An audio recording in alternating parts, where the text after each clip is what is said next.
Assalamualaikum warahmatullahi wabarakatuh.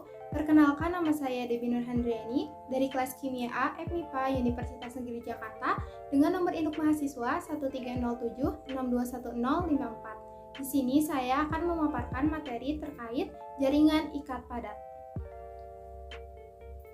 Sebelumnya, apa itu jaringan ikat? Secara garis besar, jaringan ikat merupakan jaringan yang berfungsi untuk menyangga dan menyatukan jaringan-jaringan lain.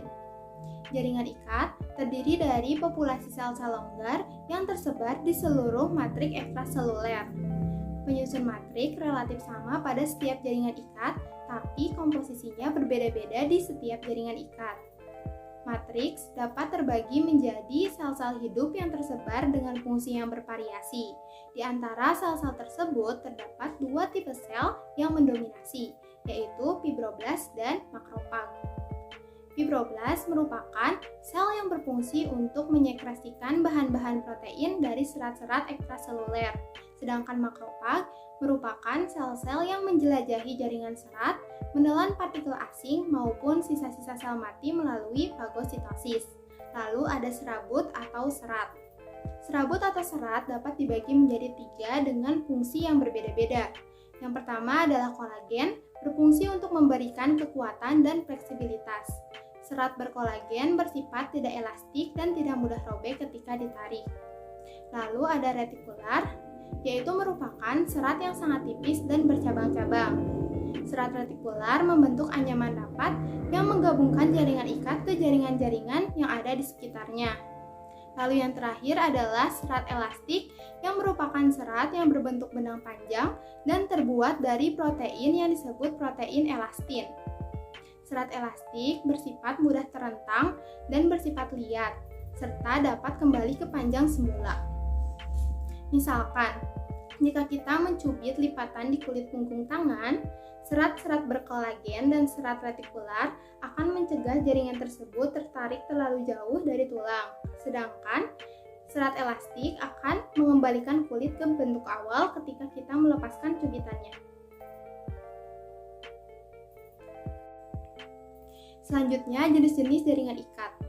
Secara umum, jaringan ikat dapat dibagi menjadi 6 jenis. Pertama adalah jaringan ikat longgar. Jaringan ikat longgar merupakan jaringan yang paling banyak ada pada makhluk hidup. Fungsi dari jaringan ikat longgar adalah menyelubungi organ-organ untuk menahan agar organ tetap berada pada posisinya serta berada di bawah jaringan epitel untuk mengikat jaringan epitel ke jaringan-jaringan yang ada di bawahnya. Selanjutnya ada jaringan ikat padat yang terletak pada tendon, jaringan ikat tulang yang terletak pada tulang, jaringan ikat tulang rawan atau cartilago yang terletak di antara tulang, terletak pada telinga dan saluran pernapasan, serta jaringan ikat lemak atau adiposa. Lalu yang terakhir adalah darah. Selanjutnya jaringan ikat padat. Jaringan ikat padat merupakan jaringan yang memiliki struktur yang rapat. Hal tersebut disebabkan karena serabut yang dominan pada jaringan ikat padat adalah kolagen. Kolagen dapat menyebabkan jaringan ikat padat menjadi kuat dan padat, serta memberikan kekuatan sekaligus fleksibilitas pada jaringan ikat padat. Serat kolagen bersifat tidak elastik dan tidak mudah robek ketika ditarik. Lalu sel penyusun utama dari jaringan ikat padat adalah fibroblast. Fibroblast merupakan sel yang menyekresikan bahan-bahan protein dari serat-serat ekstraseluler. Nah, karena jaringan ikat padat dominan tersusun atas serat kolagen, maka jaringan ikat padat bersifat kuat, fleksibel, dan tidak elastis.